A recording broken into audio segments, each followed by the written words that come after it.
Well, hello, hello, hello, and good morning, everyone. Hello. I haven't had a chance to really be live and in living color with y'all for a while, so I wanted to come in and touch bases with you. I just finished doing a news interview with Wood TV 8 about the upcoming Black Women's Power Table Talk and brunch that is happening this coming Sunday. Myself, Wanda Mosley from Black Voters Matter Fund. She's the National Field Director for Black Voters Matter Fund, as well as Tamika Ramsey from the Michigan Coalition on Black Civic Participation. The three of us had a chance to talk to Dana White this morning. But before I even touch on that or get into that, I wanted to just touch bases with all of you to let you know kind of where I'm at and my positioning and why I've made some decisions that I've made, particularly recently. So let me just back up and give you all a little bit of context. Several weeks ago, I was contacted by a friend who I consider to be a friend. I was contacted and was asked, would I consider being the MC for an event that's for a women's event that's this coming weekend. It's this Saturday. And I had been the MC last year for this same event. I was tapped by the same person to do it again. And I was very hesitant when I was asked, mainly because of my experience last year with the event. Now, the event itself, it was good. It was great. It came together very well. What I had some uncomfort with was that women, particularly women of color, had not been centered in terms of leadership, the issue not being framed in a way that truly represented women of color, specifically Black women. I can only speak for a Black woman. I'm a Black woman. But that there was a lot of room and a lot of opportunity for inclusion, for diversity, for equity, for various voices. And I had my personal feeling was a high level of discomfort because I didn't see that. I didn't have that presence. I didn't have the strength of other sisters or other melanated women who have been in the forefront in the helping, the shaping, the creating, the creativity, the voice, the leadership, the advocacy of that. So that was my level of comfort. I do have to say, in full disclosure, that a big part of my decision to do it was because at the time, not only was I in politics, elected, but I was also running for office. So a big part of my decision was political. I thought, I could go, I can give presence, voice, talk about our issues, do my best in terms of centering our issues in the little time frame that I could. And I really felt like, let me connect. Let me connect with other women, show them the humanity and the power of, sisters, so that maybe there could be some connection moving forward, building bridges, creating allies, allyship opportunities, and da da da. So I just was like, okay, last minute thing, we're gonna do our best to make it happen. I did participate. I did MC the event. The event it went well considering the circumstances. It went well, well attended, but it just, in my personal opinion, it really, really lacked the inclusion of women of color, specifically Black women. And so when I was tapped several weeks ago to do it again, as I said, I was very hesitant. And I want to apologize because the truth is, I should have gone with my gut and said no in the initial. I did raise with the individual that these are my concerns. This is what needs to happen.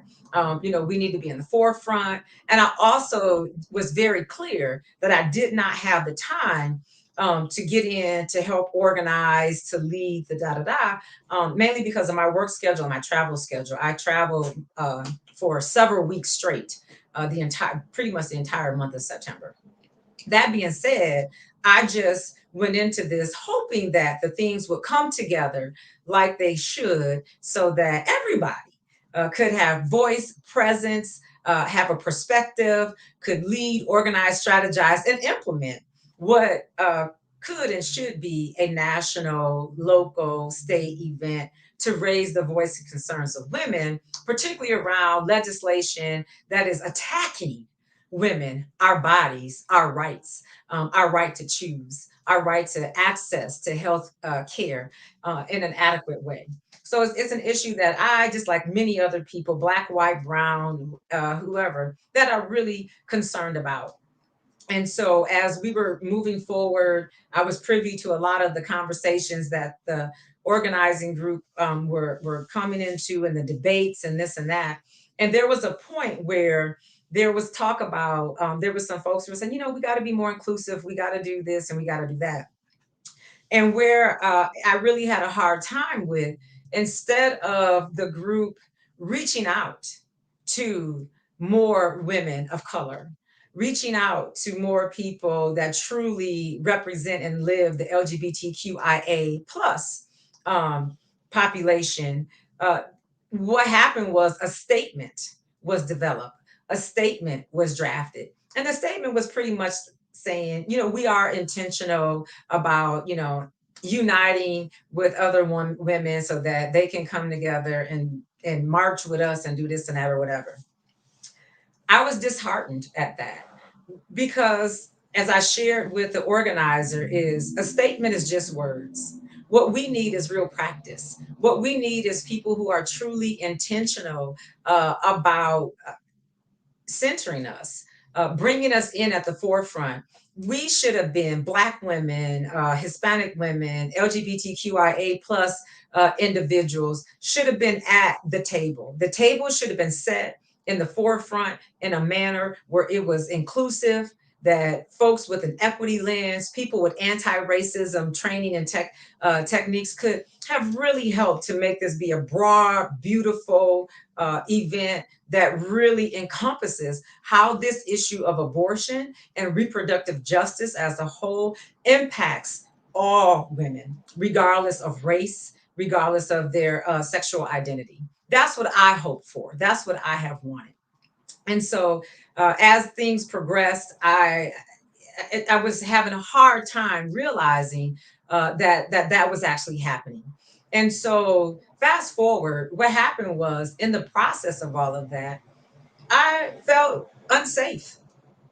I felt like I was in a space that people that may tolerated me, but not embraced and welcomed me. I was disrespected.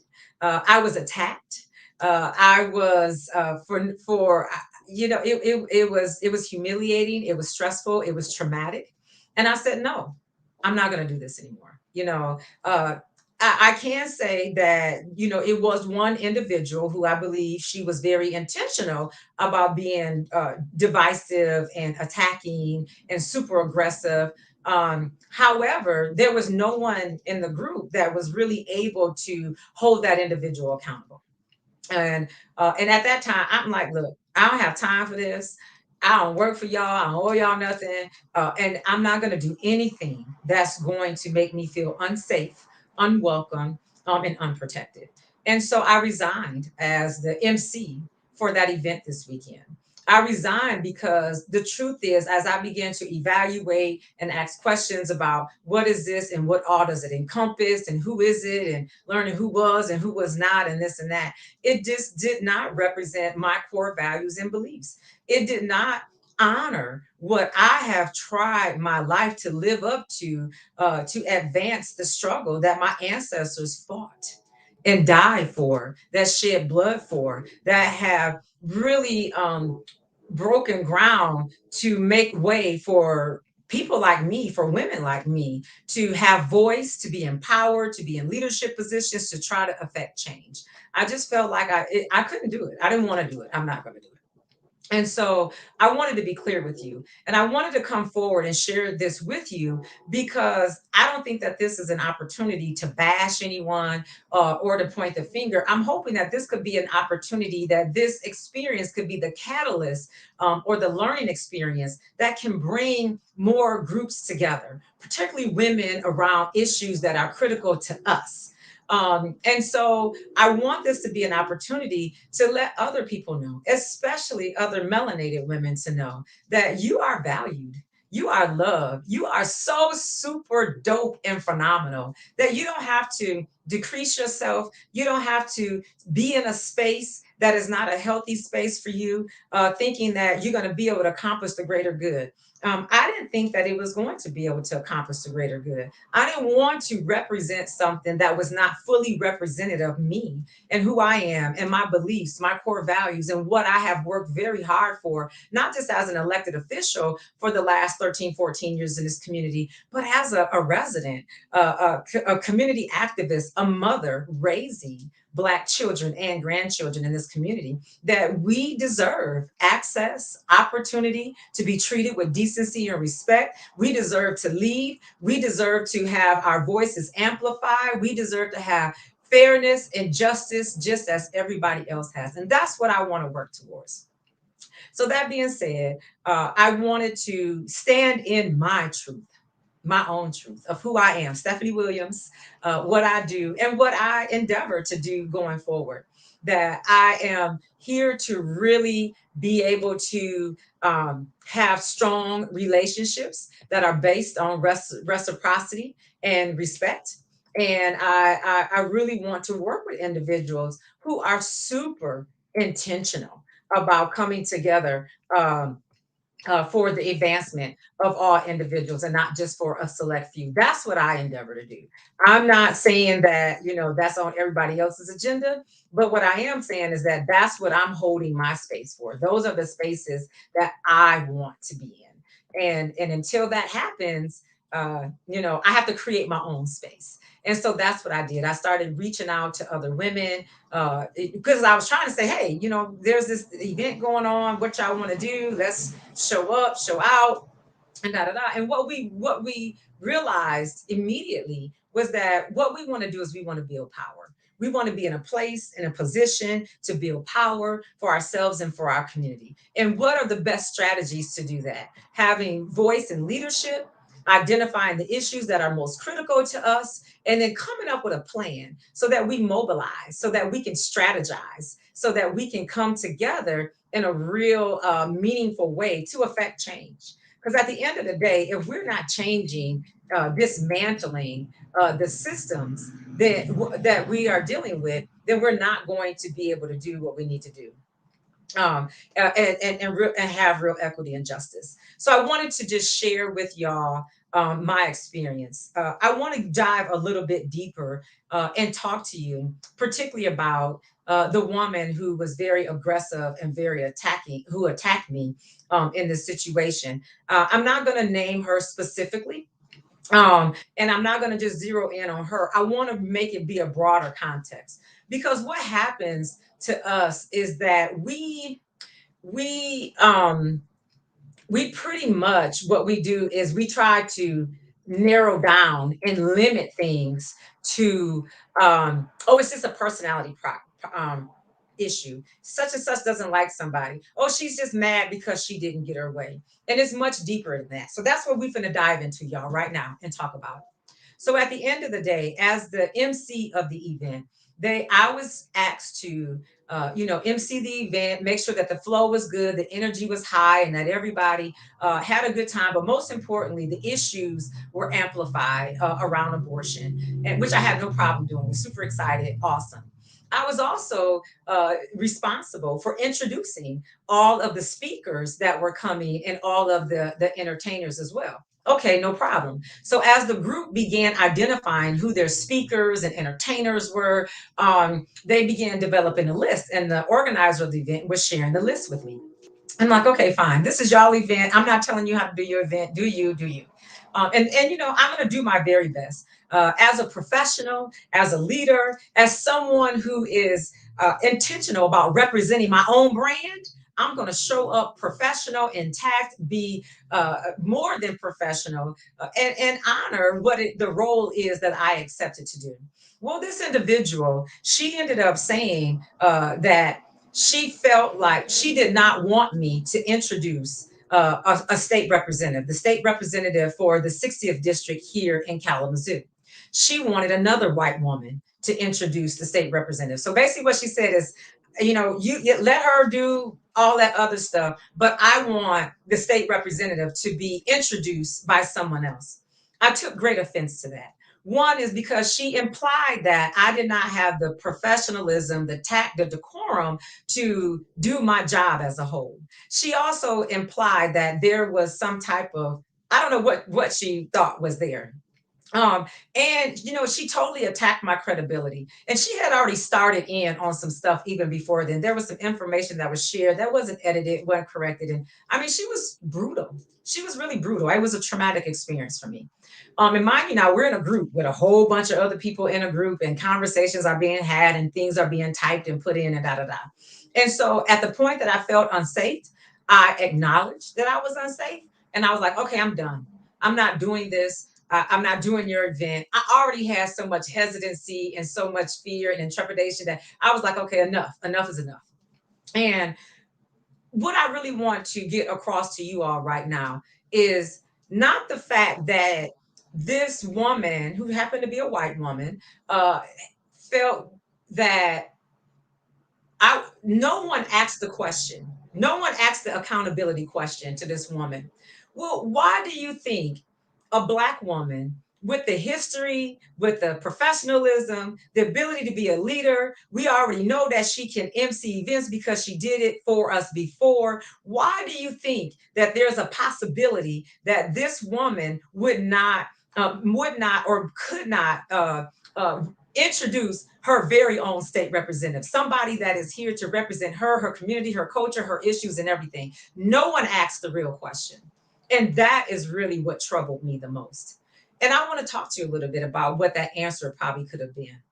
And I think that the woman was so aggressive and so demeaning, and was intentional on disparate treatment that could divide all of us, because she knew the real answer to that question. Because the individual that she did not want me to introduce, the state representative, who happens to be my state representative for the 60th district, has a history of racism, or a history of not being intentional about practicing anti-racism. And for me personally and professionally, this individual has a history of lying. She literally went around and told everybody, especially white people, that I pulled a gun on her, and it was the worst day, the most scariest day of her life. An absolute, complete, and utter lie. This individual, even above and beyond my experiences working with her, and having to lead and do things with her, has not been a real ally to our community, to our Black community as a whole, to our urban neighborhoods, to us all across the community, in a real meaningful and tangible way. And this is my personal opinion. And this individual has not supported policies, legislation, actions, activities, particularly at the local level. And so I am very privy to a lot of things that this individual done. However, I have been able to say, you know what? Because of professionalism, because I've taken on this role before I knew who any of the presenters would be, I'm going to do my job, and I'm going to do it appropriately. And so I felt like, why are everybody missing the opportunity to have an opportunity to have a discussion that could really build some bridges and create some healing in here? Not to mention, they tried to reduce it down to an individual as me and the state representative. And the truth is, as I was watching these individuals plan their event, and they were bringing in a variety of speakers, particularly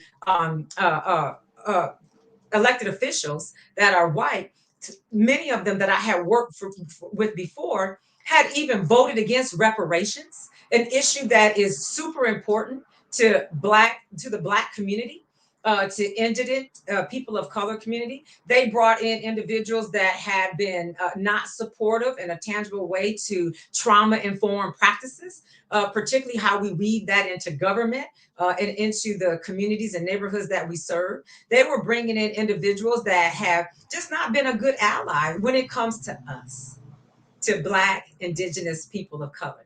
And so you would think they would have said, well, Stephanie, you probably are not going to want to introduce or work with the majority of these people because they have caused harm to you and your community.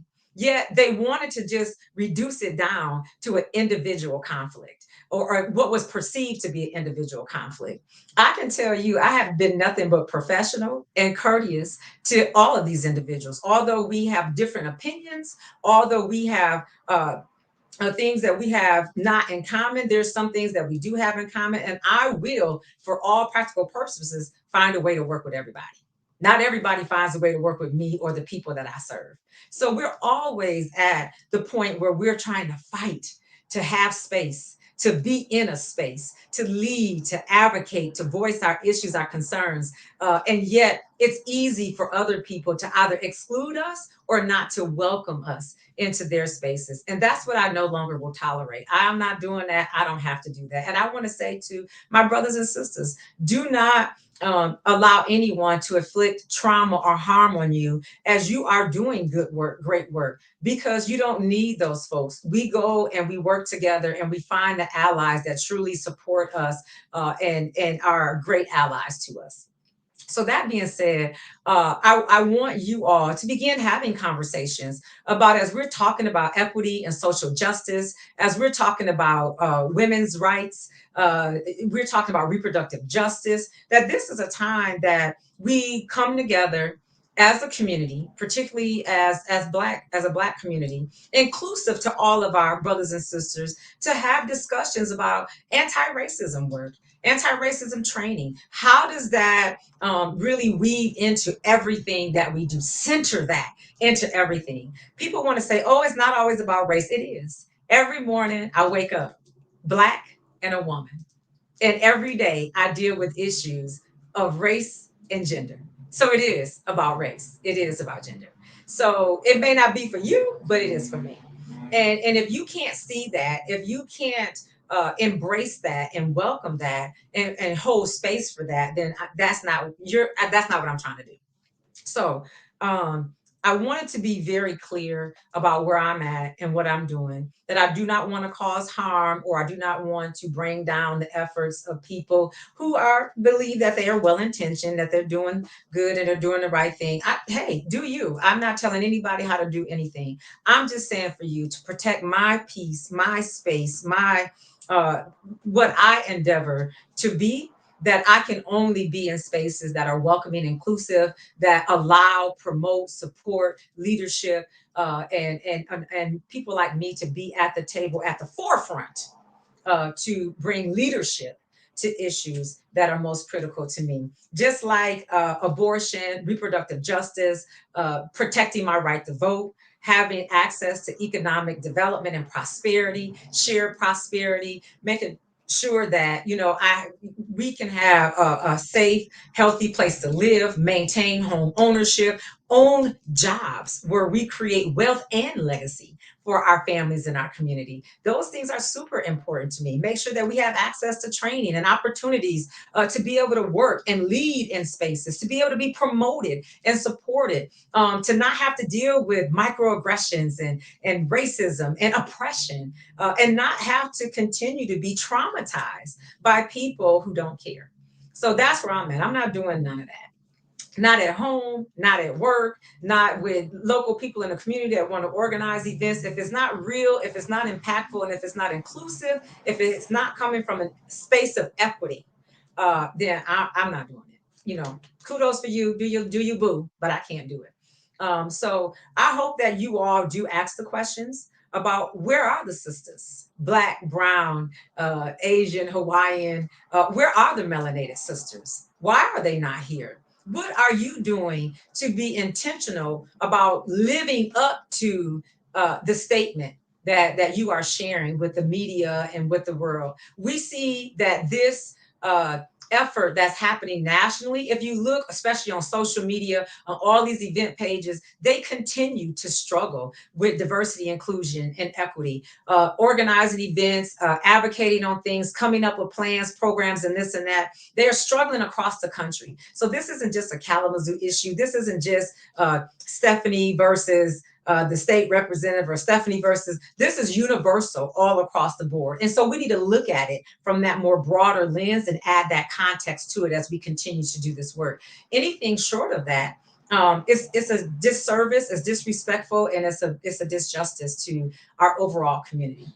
So I'm going to, in the chat, I'm going to share with you my comments that I shared with the media, that I'm going to share also with this group momentarily as soon as I finish this live. But I want you all to know this is not Stephanie having a temper tantrum, not getting her way, which I don't have temper tantrums. But this is me standing in my truth. I said to the organizer, the leader of the organizing committee, when she called me, I said, one of my very best friends, Tiffany Fuller, tells me all the time, sis, stand in your truth. And that's what I'm doing. And that's what I will continue to do. And I'm going to implore all of you to do the same. The group did, the leader, she did come back to me and she said, well, Stephanie, what should I say? What should I tell people? Why should I tell people that you're no longer emceeing the event? And why some other Black women are not participating now and this and that. And I told her, tell the truth. In instances like this, like any other, the truth will always do. Tell the truth that, and your truth is your truth. So I can't script you. I can't tell you what to say. I'm not going to. I'm not going to try. Like I don't want you speaking for me. I don't want you speak. I'm not going to speak for you. But I can tell you, we have a lot of work to do, Kalamazoo, and across the state and across the country. There's opportunity. There's willing people that can come and be able to help to do this work, to share in this work. And we need to be ready, embrace it, step up and lead. And when there are spaces that are not for us, create our own. And that's exactly what we did. So let me just tell you, this coming Sunday, you all know I've been posting it on my social media. This coming Sunday, Black women are coming together for the Black Women's Power Table Talk. And we are going to be addressing our issues. We're going to be talking about what's most important to us. How do we get that done? And how do we heal and support each other? What does that look like? What does being an advocate, a mother, a professional looks like in Kalamazoo for Black women? And how do we hold that space and support those women in that space? And then how do we mobilize? How do we come together as a community to really affect change on the issues that are most important to us? And so I'm looking I'm really, really excited about doing that work.